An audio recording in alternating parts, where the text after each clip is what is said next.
body is sweet, but the mind is willing. Setting my feet, lest I be slipping. Wanna be free, wanna be free. I was up for the task that he handed.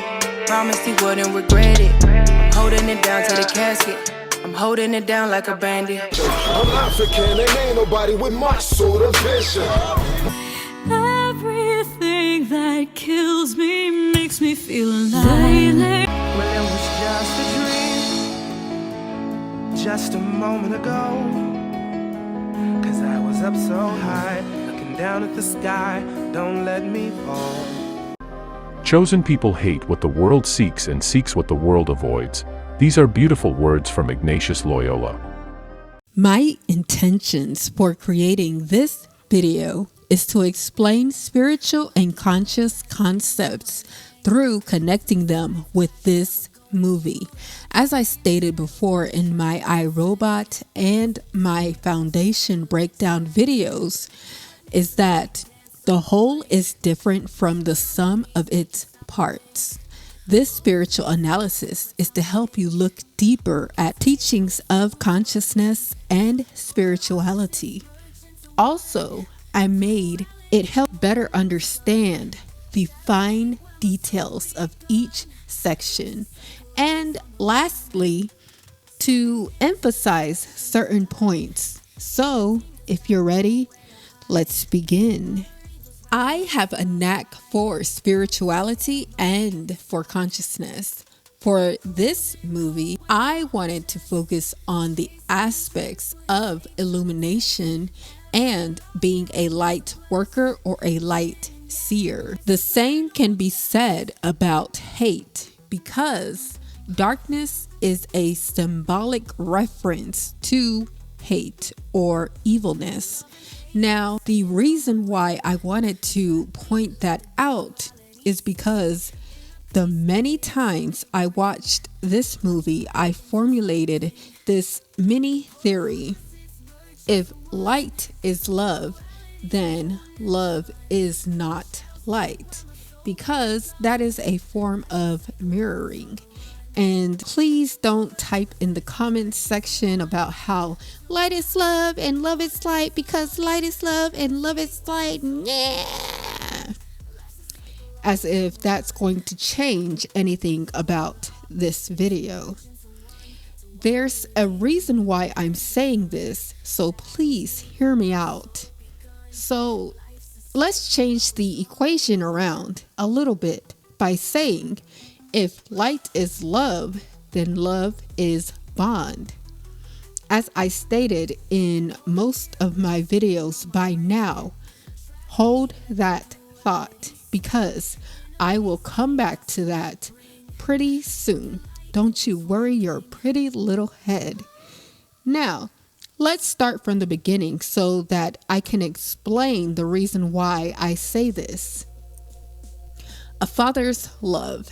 Aron's love for the twins was illustrated through his sacrifice and or protection of them by giving them the last of his magic, subsequently making him defenseless against the darkness.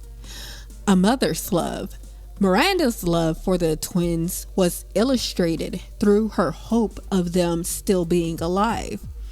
Her pendant was a demonstration of how in tune she was to her children. Anytime they came in close contact with each other, it would glimmer and gleam. And when they finally touched each other for the first time, it lit up. And I will explain how it's done that before a couple of times in my emotion section of this video. A twin's love. The twins' love for each other is demonstrated by showing how they are untouchable, unstoppable, and unfuckwittable, if you will, when they are together. By showing how incredibly easy it is for them to defeat the darkness when they are together, hence them defeating it for the first time when they were newborns. We can't do this. Yes, we can. If we do it together. Don't you feel it? When we put our hands together, we're invincible. Obviously, they are the twin daughters of Aron, We are constantly reminded of that throughout the movie.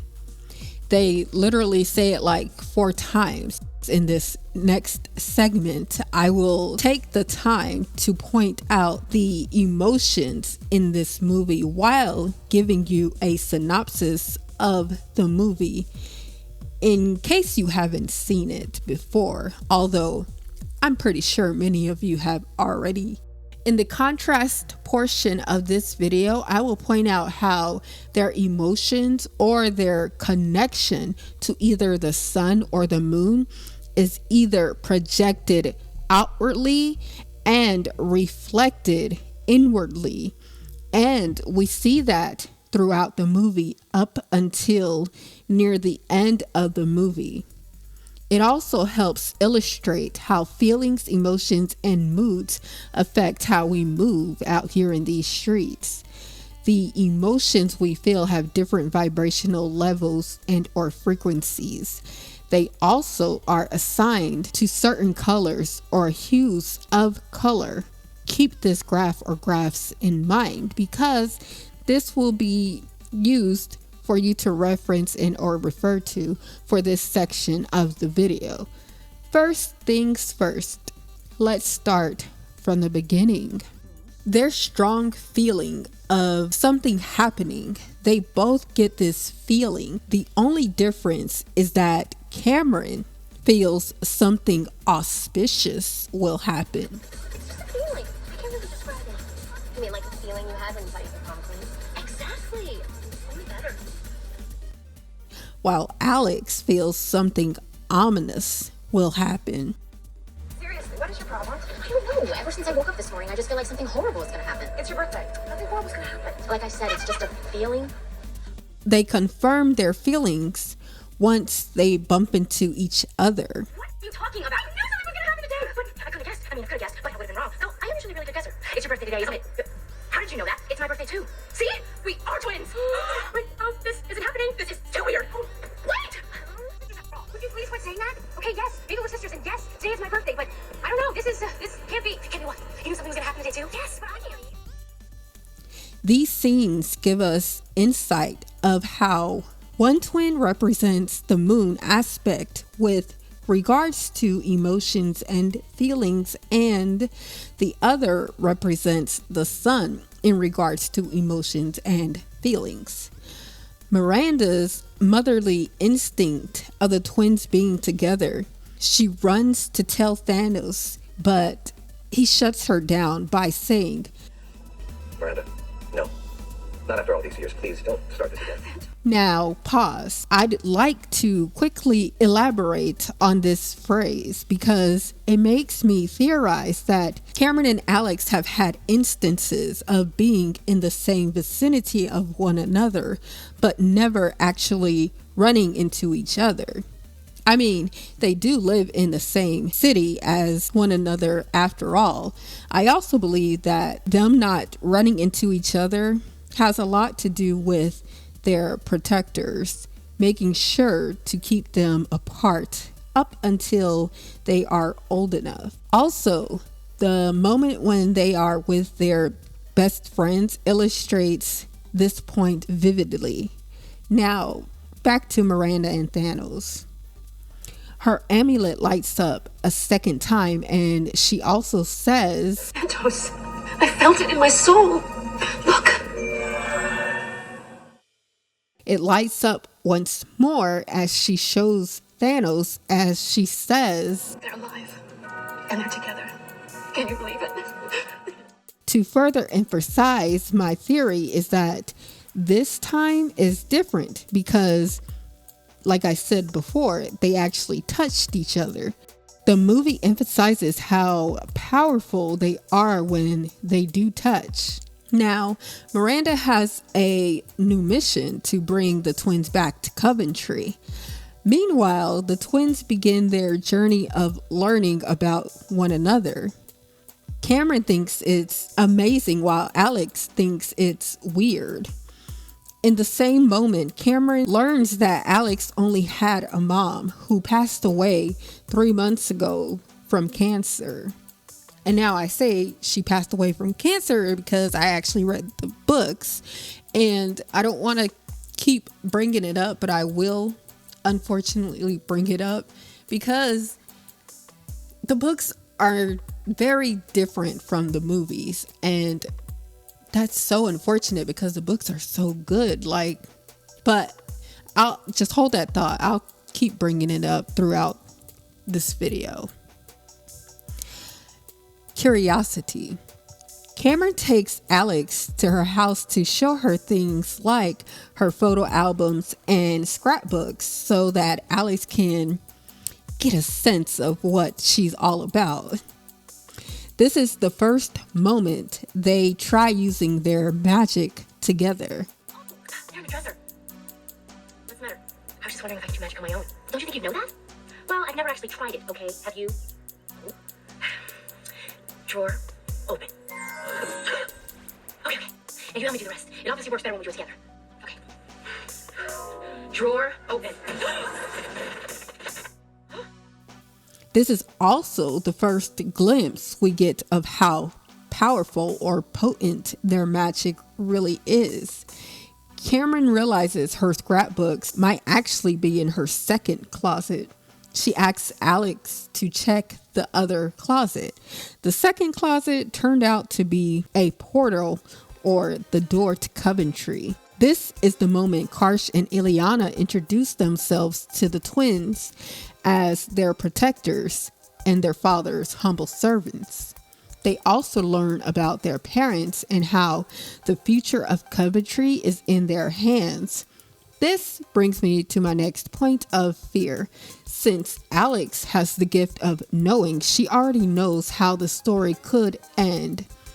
I'll take this time to point out that even with the gift of knowing, she doesn't know for sure how the story will end.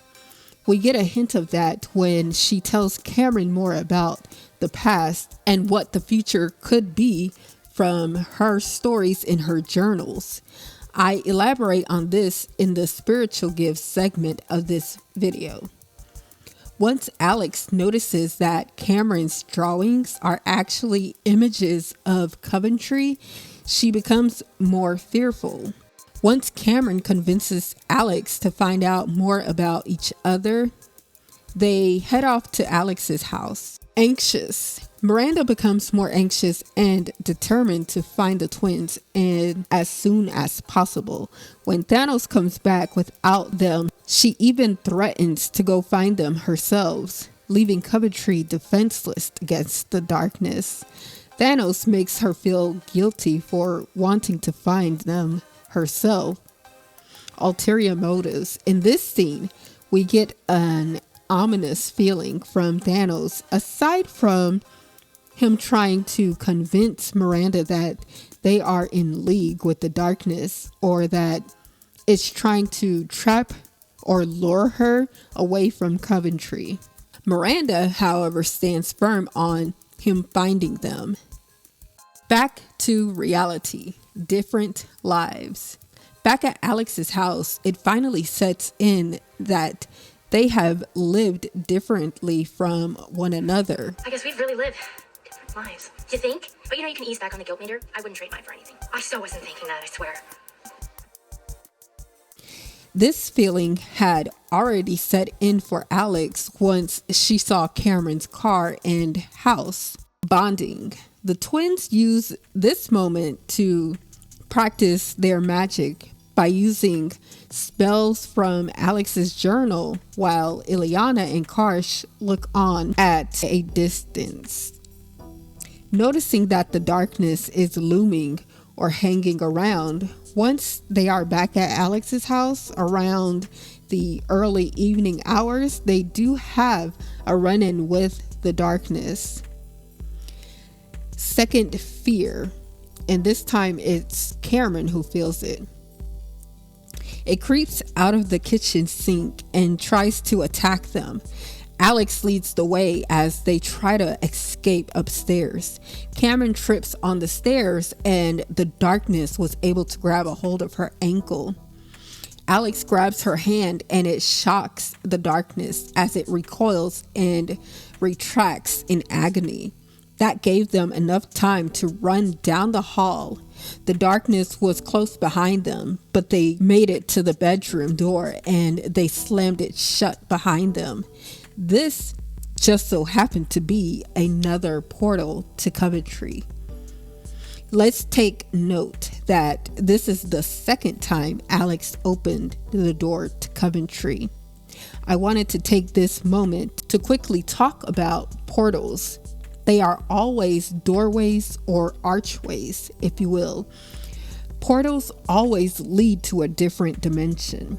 Now, a dimension can mean many other things, but in the context of this movie, it's referring to a space or place in time. Oh, the world has infinite dimensions.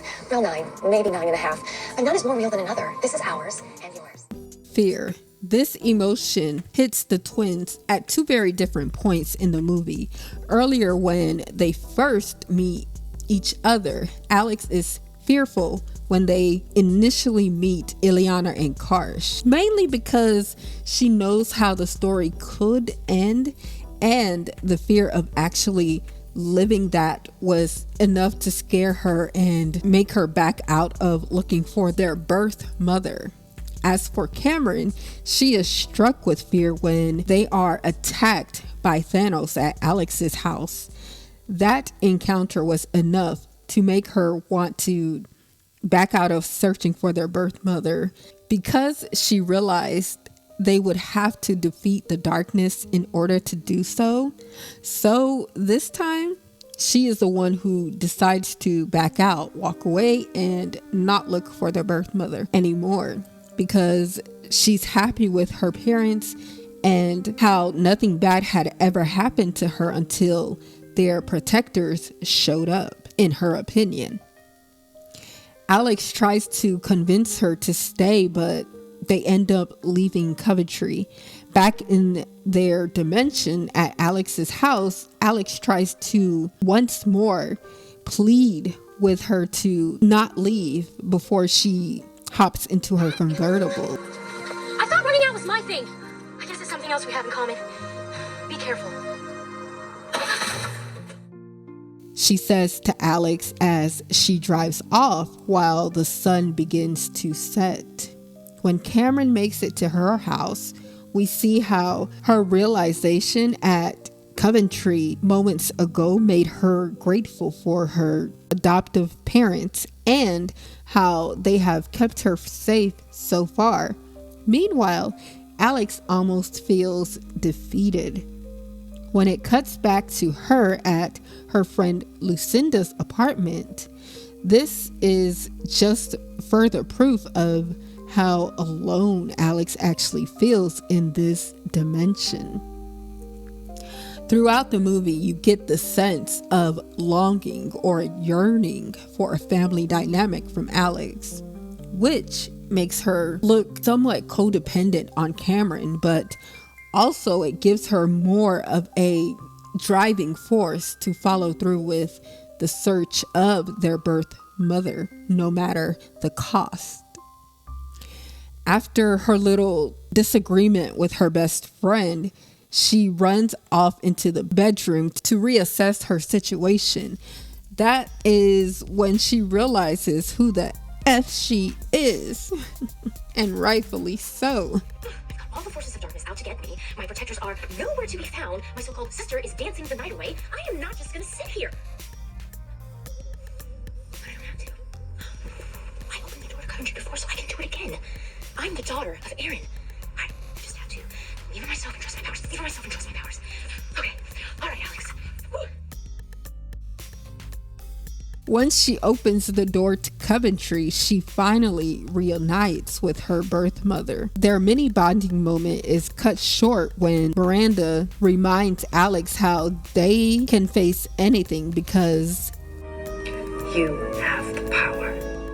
this is when we kind of get a callback to earlier in the movie when Alex tells Cameron about the history of Coventry. She tells her that in her stories, she is always the one to save their mother while Cameron is out shopping. She thinks that her story in her journals is coming true, but instead of Cameron shopping, she's attending her own birthday party. When the scene cuts back to Cameron blowing out her candles, we see Ileana and Karsh disguised in Halloween costumes at her birthday party. When Karsh asks, "Why hasn't it come yet? She's at her weakest when the sun is down." Be patient. The moment has to be precise.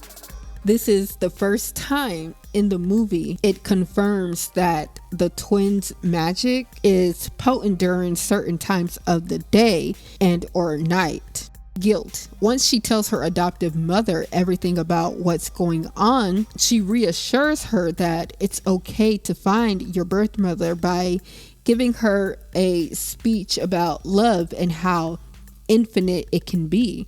Her adoptive mother also gives her a revelation about her drawing a face coming out of the darkness. The drawings we see in her room earlier in the movie show shadows coming out of the darkness, but they didn't have definitive faces. She runs to her room to look for her scrapbooks. We cut to Thantos coming back from the twins dimension. Miranda introduces Alex to him.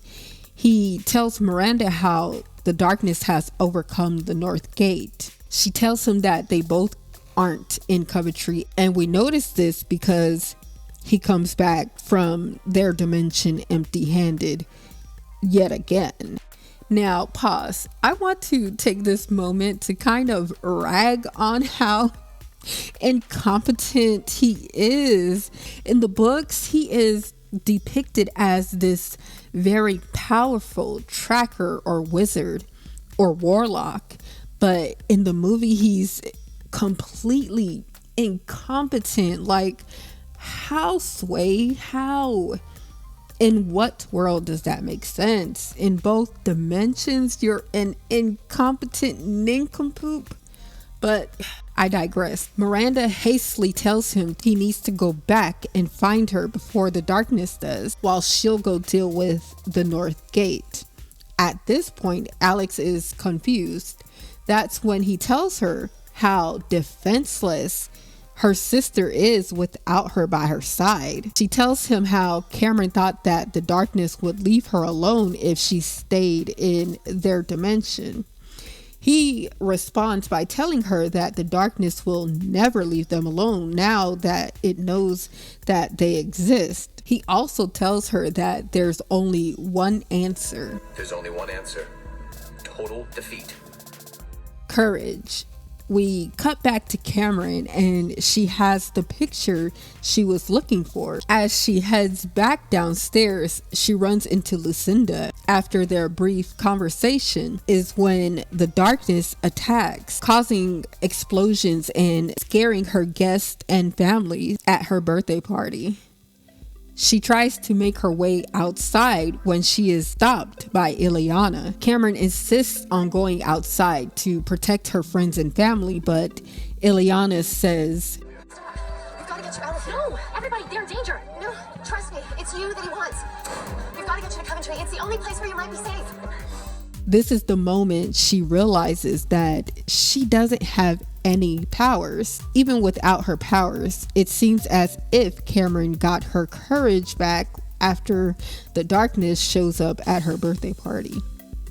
This is what I meant earlier when I mentioned each person's driving force. Another revelation.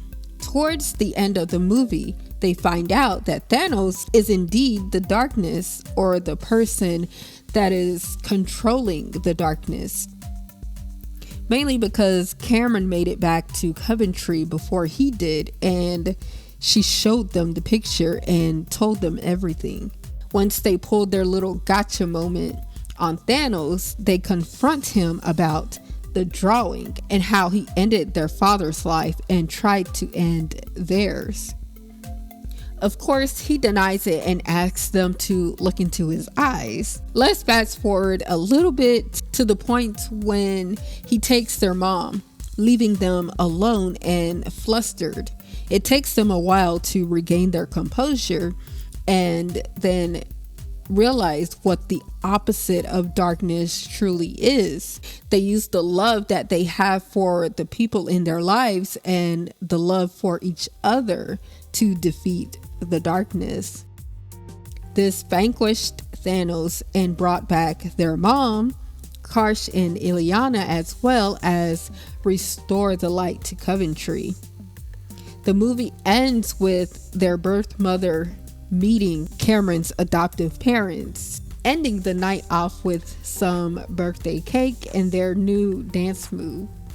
Go Twitches, go Twitches, it's your birthday, it's your birthday.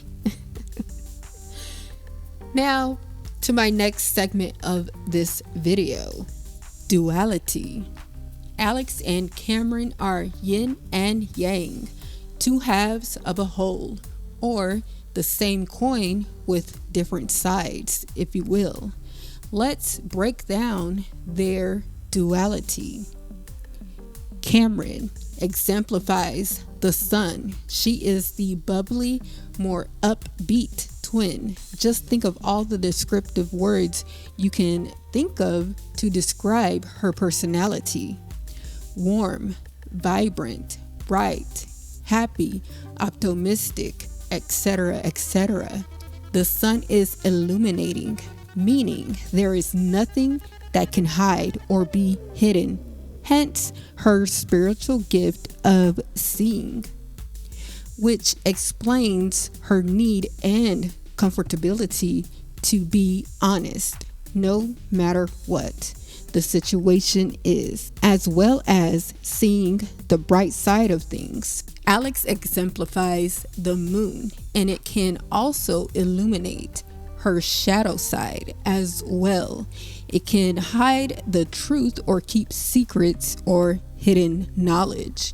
Hence her spiritual gift of knowing.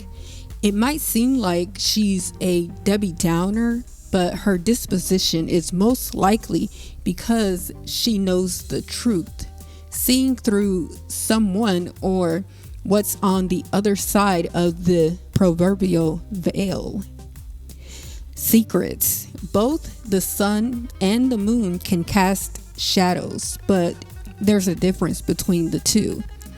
When it comes to secrets, when Cameron gets a phone call from her mom, we can see how eager she is to tell her mom all about how she found her long lost twin and they know where their birth mother is. Alex, however, thinks it's a bad idea or it's too soon to tell anyone anything. This is what makes them two sides of the same coin. Now, let's talk about the duality of light and darkness. Light is inviting, welcoming, as opposed to dark, which is standoffish or reserved. It represents honesty, transparency, and happiness. In spirituality and even in religion, the light has many meanings in spirituality. It can mean knowledge, information, wisdom, and honesty. In religion, it can mean the Holy Trinity, the Father, the Son, and the Holy Spirit. It can also mean your essence, your soul, and or a spirit. Darkness. Darkness can encompass a primitive chaos and the powers of that chaos. It is not essentially evil, yet it is largely associated with unaliving and destruction, captivity, and spiritual darkness. After all, it's in the darkness where truth can be hidden, actions can be concealed, and realities can be masked. In the sequel, I will explain more about the duality of the sun and the moon. Contrasts, realms, dimensions, alternate realities. The movie starts off showing us how different their lives really are by switching from one twin to the other with each scene. Let's start from the beginning. Cameron is up drawing. as her parents try to surprise her with a birthday cake. In the next scene, we switch to see how Alex is awakened and surprised with breakfast on the couch. These two scenes give us the first glimpse on how their lives differ from one another.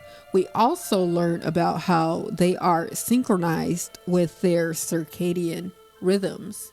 This is your sleep or wake cycle. I told you wouldn't be able to surprise her. As long as the sun's up, she's up. Like my mom always said, she thinks I'm part werewolf. If the moon's up, then I'm up. The history of Coventry Island, written between 12 a.m. to 4 a.m. when I couldn't sleep. The moon is up. I always draw first thing in the morning, when the sun rises. Whenever I wake up, I can picture it as if I've actually been there. Most people use their circadian rhythm to manifest whatever they want. Hence terms like the witching hour, which is between 3 and 4 a.m., or also using the moon phases during their manifestation rituals. I'd also like to point out that these scenes, before they bump into each other, are showing us how they are mirroring each other. Mirroring is when one person is subconsciously imitating the other person. The reason why I say this is because when the scenes jump from one twin to the other, we aren't going forward in time per se. Meaning, when they are surprised in the morning, they are being surprised at the same time. They are with their best friend at the same time. They get the same strange feeling that something is going to happen at the same time. They run into each other at a clothing store, which is a setup by their protectors. Fast forward to them going to Cameron's house to look at her scrapbooks. In the midst of learning more about each other, Alex accidentally opens the door to Coventry. This is the moment their protectors, Ileana and Karsh, lets themselves be known. They mention how each twin has her own spiritual gift. Cameron has the gift of sight and Alex has the gift of knowing. We notice this because Cameron draws right after she wakes up during sunrise, and Alex writes between midnight and dawn when the moon is up. Now, I want to take this moment to point out the intricate details of each twin. The sun, Cameron is a twin who represents the sun. She has a very bubbly personality and a keep your face towards the rising sun demeanor.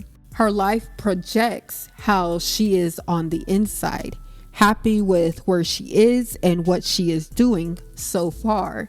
She has the dream life of great friends, loving and supportive parents, and she grew up in a gated neighborhood and received the best Sweet 16 gift a teen could ever ask for, a Porsche. She was the twin that was adopted into an easy or luxurious life.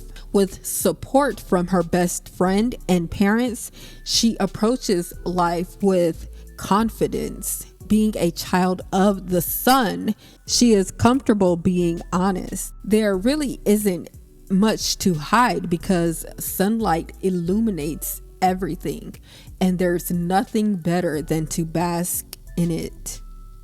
The moon. Alex is the twin who represents the moon. She was the twin who was adopted into a more simpler life. Therefore, she has a very different perspective about life. Her parents split up before she was born, and her mother passed away from cancer 3 months prior to meeting her twin for the first time. I only point that out because it's actually important to her disposition and her perspective on life. But like I've stated many times before, I'm going to try to keep the books and the movies separate because they are very different. Alex was able to move in with her best friend shortly after her mother passed away. Just like Cameron, she projects her views about life outwardly with a hard knock life disposition. Even though she has a supportive best friend, she still feels alone without her mother and as if she can only depend on herself. Now, keep these two contrasts in mind because they will be brought back up when I decode the sequel. Now, I want to go to my next point. Spiritual gifts. When Alex accidentally opened the door to Coventry for the first time, that is when Ileana and Karsh introduced themselves as their father's servants and their protectors. They tell them about their past lives and their near future. Ileana tells them about Cameron's gift of sight. This is called clairvoyance. In the conscious or spiritual communities, this is why she is good at drawing vivid pictures. Since Alex has the gift of knowing, she knows how the story could end because she writes about it all the time in her journals. This spiritual gift is called claircognizance in the spiritual and or conscious communities. This is a good point to explain that their abilities came to them through what is known as downloads in their dreams. Their dreams were their downloads to their essence versus their actual reality they were living. Alex writes about Coventry a lot, while Cameron draws images or snapshots of Coventry. As I stated earlier in the circadian rhythm segment of this video, Alex is up during dusk until dawn, while Cameron is awake from dawn till dusk. This also happens to be the times when Alex writes in her journals and Cameron creates her drawings or paintings. In the conscious or spiritual communities, you could argue that their spiritual gifts help them manifest their true destiny. Hold that thought because, as I stated earlier, I will be breaking down the sequel, which has a lot to do with the prophecy. Another part of their spiritual gifts that I would like to mention is that I think that they also experience being clairsentience and clairaudience because they get a good feeling or a bad feeling and they can hear the phone ring before it actually rings and they know who's calling. I'll get it. What? Get what? I didn't hear any phone ring.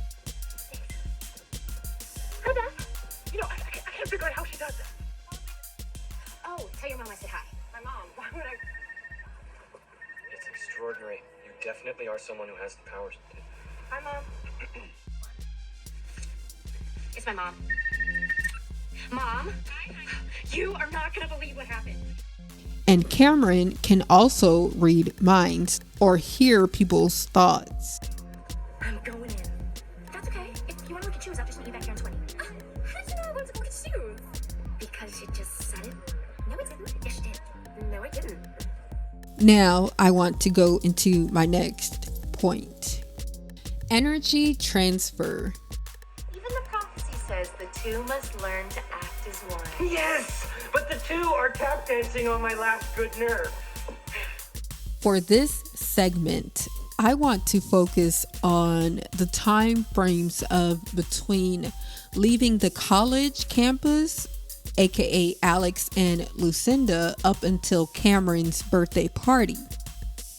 They start practicing spells from Alex's journals at the restaurant that her best friend Lucinda works at. We see Cameron perform a disappearing spell on a cup.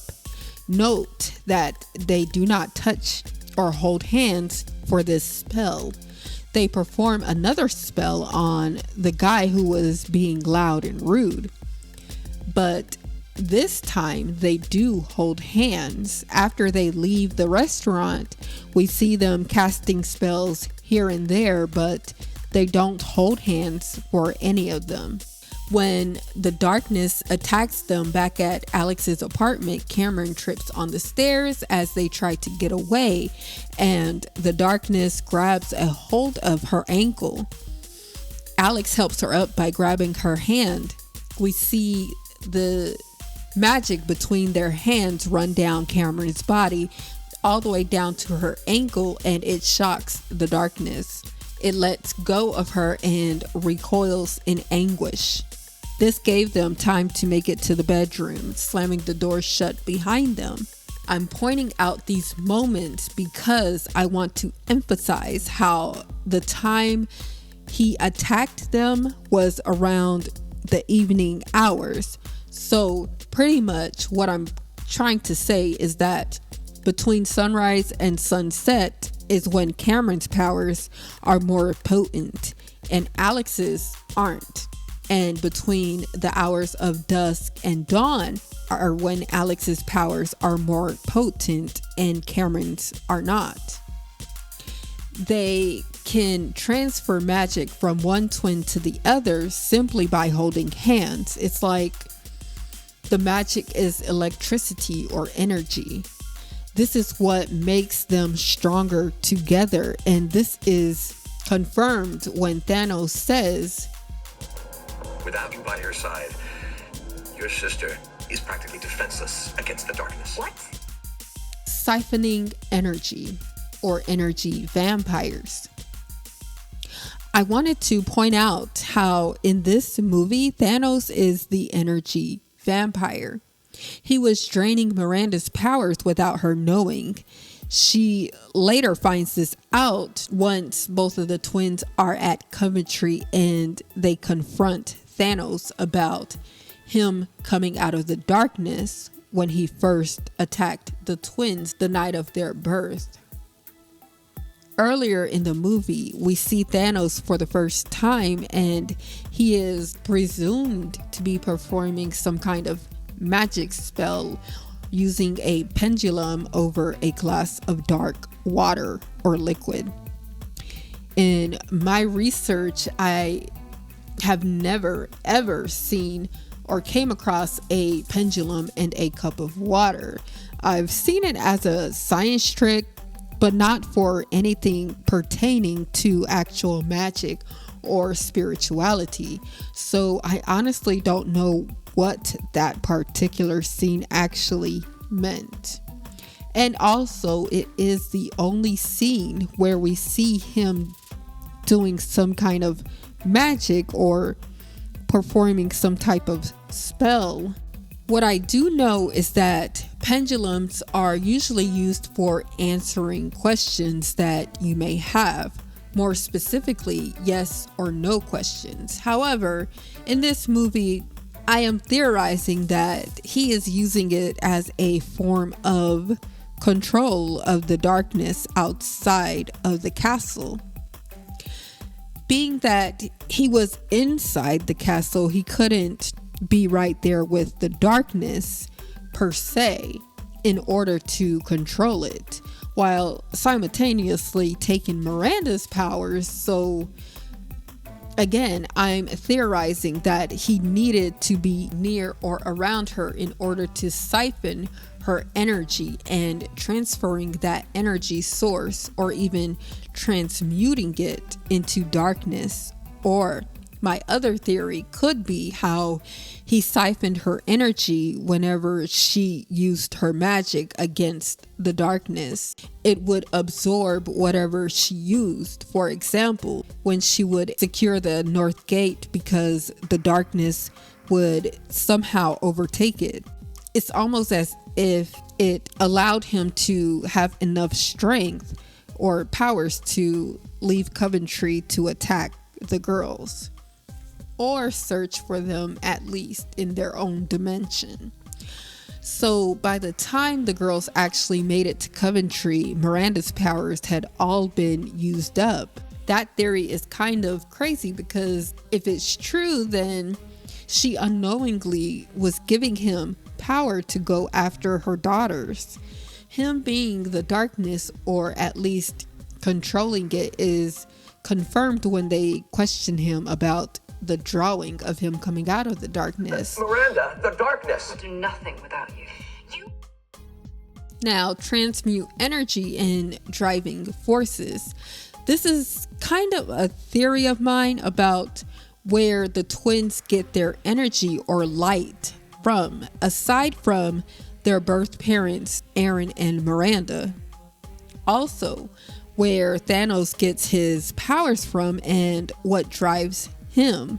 And it's an extension of the whole light is love and love is bond theory. Thanos doesn't have magical powers, and here are my reasons why I say this. Based on these two clips, Your own brother. My brother had everything and appreciated nothing. He had the power, he had Coventry, and he had you. I gave you back your strength. I thought we were fighting together to restore the light to our beloved land. But all the time, you were using me, draining my powers. Miranda, please. I love you. it's safe to theorize that the only reason why he has powers is because Aron and Miranda gave him those powers, especially Aron. It's also safe to confirm my theory from earlier when I stated that he transmutes that energy into the essence of darkness, like envy, hate, jealousy, etc., etc. Now, Cameron absorbs the love she gets from her friends and adoptive parents. That love is transmuted into her light that she projects outwardly in her life and her environment, which explains why she's so upbeat, happy-go-lucky, very vibrant, and vivacious. This is where she gets her courage from. Someone tell me what's going on. Later, Daddy. Right now there's something I have to do. Nobody messes with my family and friends and gets away with it. I'm going to Coventry. And it's part of the reason why she represents the sun. Alex, on the other hand, absorbs the tragedy that has happened in her life and her unfortunate circumstances. This is transmuted into how dim her light is and how she projects it in her life and in her environment. Hence why she represents the moon and why we see her trying to cling to some remnants of a family dynamic while trying to become independent so suddenly. Her yearning for a family dynamic is where she gets her courage from. Funny thing is, this still isn't the worst thing that's ever happened to me. I'm sorry. And I speak more on this in the emotion segment of this video earlier. However, this is a great moment to talk about the next segment of this video. Everything isn't simple. At the same time, everything isn't complex. However, I do believe that there is always a deeper meaning than what's on the surface.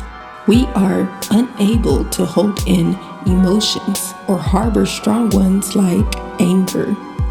We are destined to shine them outward just as the sun casts out its light on us. We were also not created to emulate the same hue, shade, tint, or vibrant form of light. Some of us have dark or dim lights, and others are so vibrant that they resemble a hue of white or pure light. This is about taking a deep dive into colors and relating them to relationship dynamics, moods, and personalities, while also showing how their association can evoke emotions.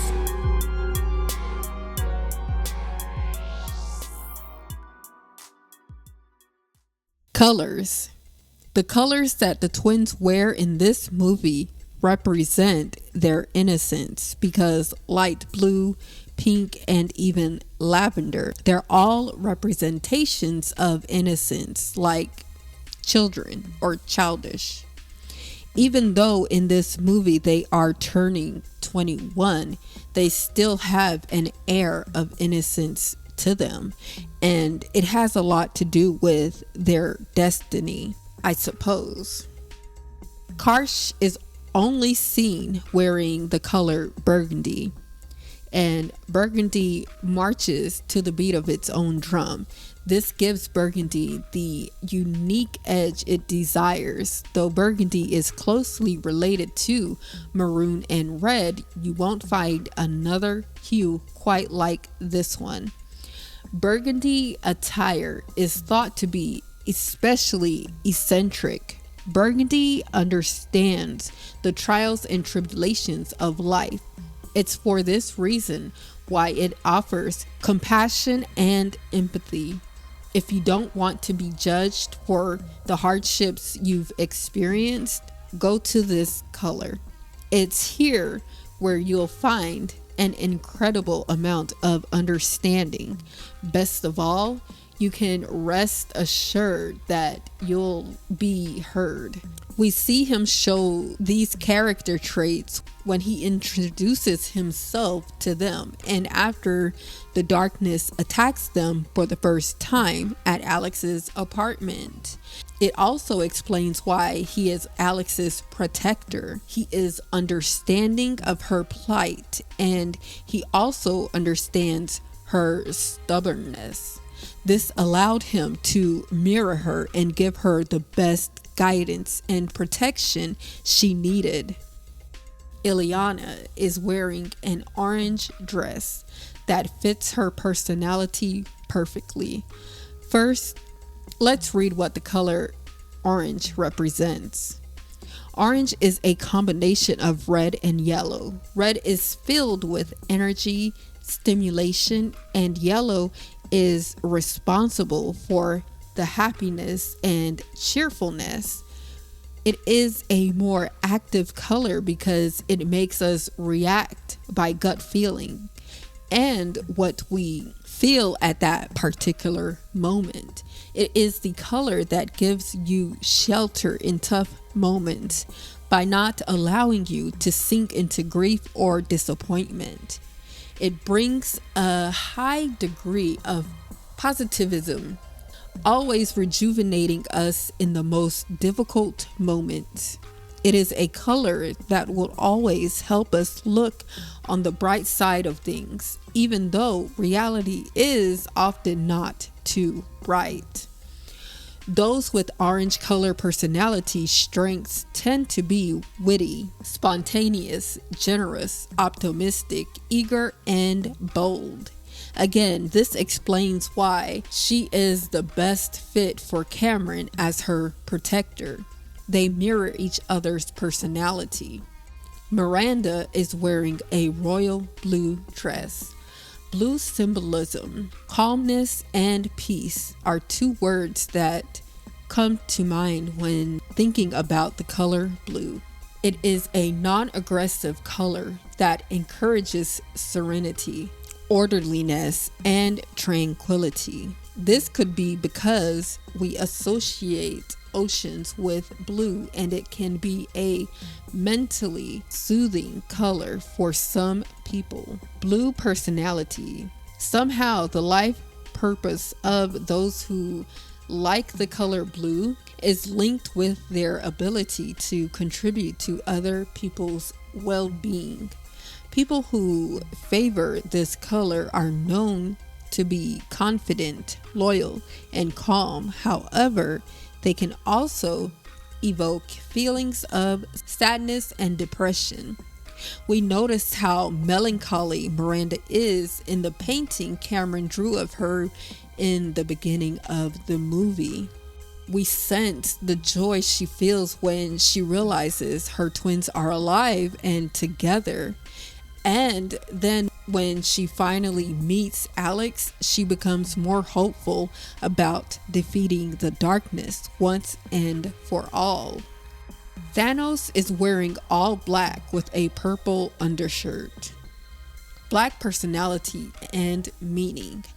The positive traits of Black include protection and comfort, as well as strong, contained, formal, sophisticated, seductive, mysterious, endings and beginnings, with negative traits being aloof, depressing, pessimistic, secretive, and withholding. If Black is your favorite color, it could mean the following. You may be looking for protection from any negativity that surrounds you. You may wish to create an aura of mystery and intrigue, as in a sexy Black dress. You may be going through a stage of self-denial, not allowing pleasure and joy into your life.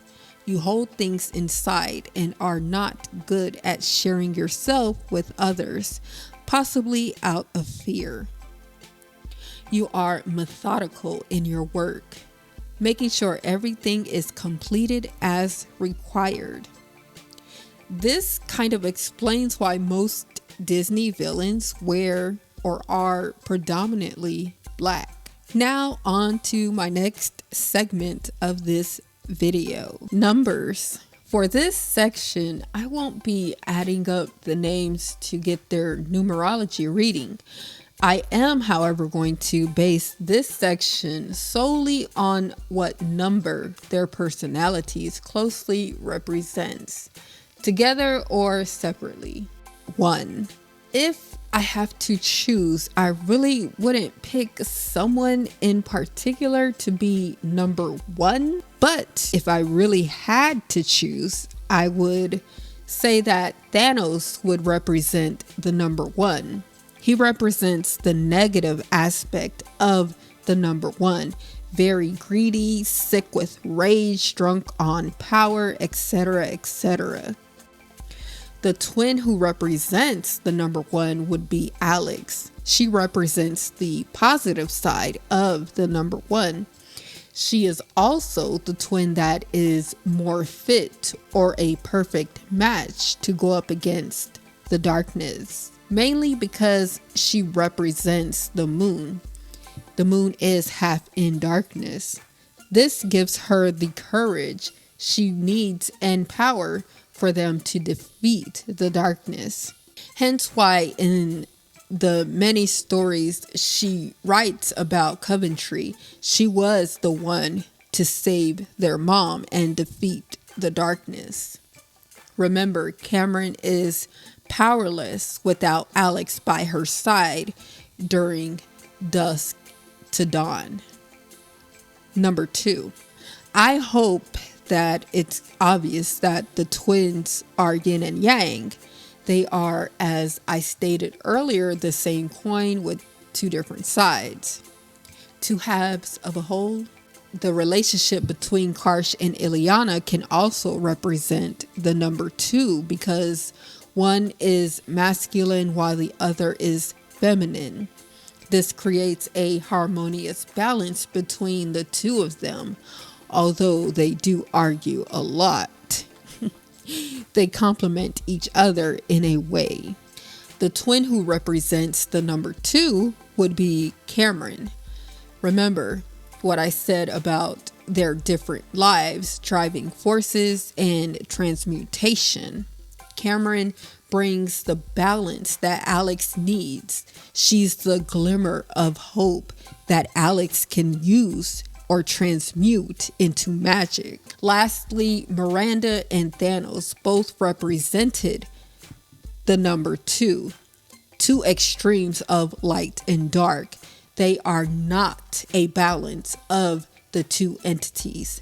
Remember that the true balance of opposites is when they come and or meet somewhere in the middle. Darkness can absorb and overpower light, while light can illuminate and vanquish the dark. So Thantos was dark, Miranda is light. Also keep in mind that Thantos was taking or sucking the magic out of Miranda. He was using her. He wasn't pouring into her as she poured into him. Number 3, Ileana, because the 3 has a tendency to thrive in an upbeat, engaging atmosphere. Its energy is youthful and positive, and it has an incredible zest for life. It dances from one enjoyable experience to the next, eager to interact with others along the way. The prized skill of the number 3 is communication, and it uses this talent to build a wide and interesting circle of friends, lovers, and kindred spirits. The 3 is highly original and embraces unique thinking and creative expression. This number's artistic, curious nature allows it to convey abstract ideas and find solutions others may miss. A child at heart, the number 3 never misses a chance to have fun, engage with others, and express all the love and joy it embodies. Karsh. Karsh represents the number 4 because it's extremely dependable and lends a great amount of stability to a person or situation. The 4 is dedicated to advancing, but is a more conservative way than a progressive one. It sticks to what is tried and true instead of attempting methods that are new. It has a strict definition of right and wrong and tends to see things as black and white with no gray in between. The number 4 leads with its head, not its heart, and uses this mental strength to build a life of service and contentment. I would like to take this moment to use the concept of angel numbers to point out what Cam said earlier in the movie about her paintings. She did mention that she drew those paintings 2 or 3 years ago. This hints at how I believe they were being prepared or prepped for not only meeting each other, but also for their destiny or near future. Another hint of that is when Karsh says, Never seen, but always there, silently watching over you, making sure no harm comes your way. This is hinting at, in the books, he was referred to as her imaginary friend or imaginary best friend that she never really wanted or asked for because she was scared of him. In the books, he had spiky white hair with a gauntlet-like face. But again, I'll leave it there because I want to keep the books and the movies completely separate because they are completely different from one another, as I continuously say throughout this video. Now, on to my next point of this video, which is my last point of the video. Names. Your name is very important. Your first name can tell us what you are, while your last name can tell us who you are. Apollo, aka Cameron, is just another way of saying Apollo. As the son of Zeus and Leto and the twin brother of Artemis, he was one of the Olympian gods who lived on Mount Olympus. Apollo also became a sun god known by his epithobias. I hope I'm saying that right, meaning bright, and was famous for his shrine at Delphi where oracles delivered his predictions. Cameron. The name Cameron is primarily a gender-neutral name of Scottish origin. It means bent nose. Now, Artemis, aka Alex.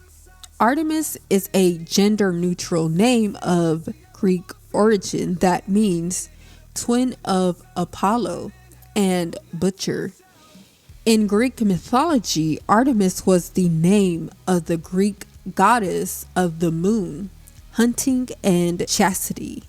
As one of the 12 Olympians, she's one of the most important figures in the Greek pantheon. Alex is a gender-neutral name of Greek origin, meaning defender of humankind. It is derived from the ancient Greek name Alexandros, which comes from the Greek Alexian, meaning to defend or to protect, and Aner, translating to man or warrior.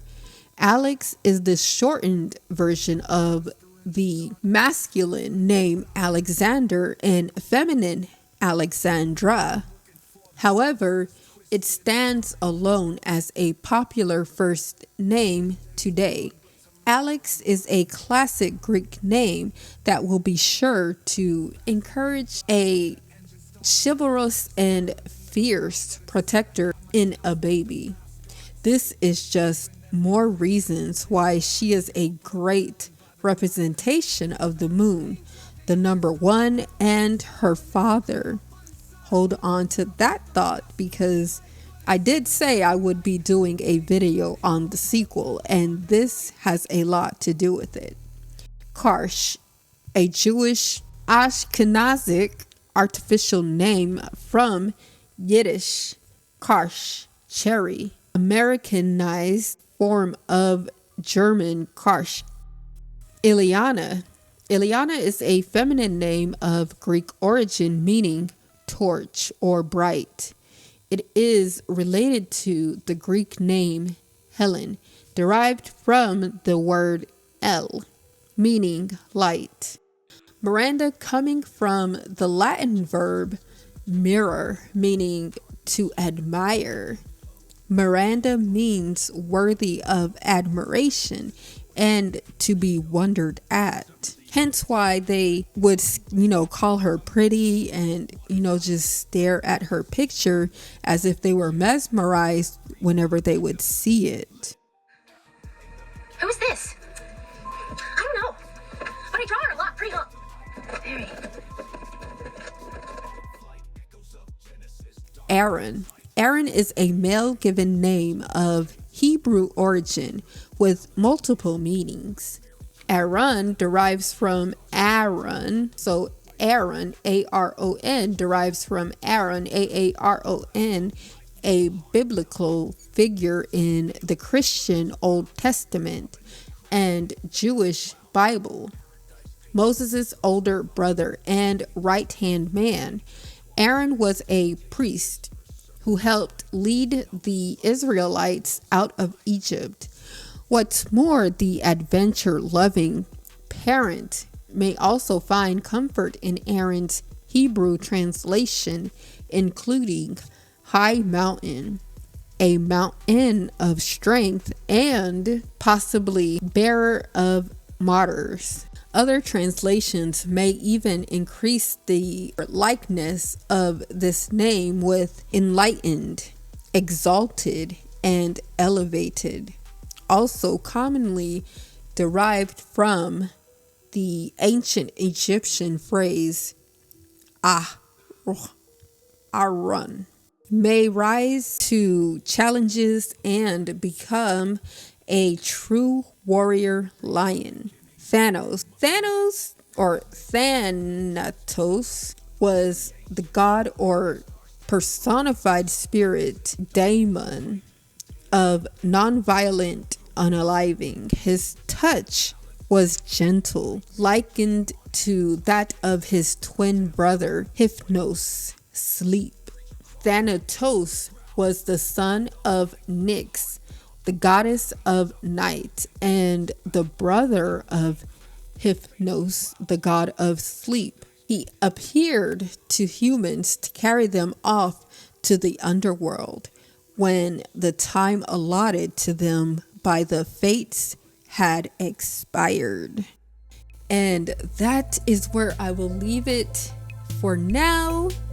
I hope you enjoyed this video. Tell me what you think about my decompiled symbolism and or breakdown of this movie. All of my shameless plugs are down in the description box down below. I will catch you all in the next video. But until then, put a shield on it and peace and love. Bye everyone.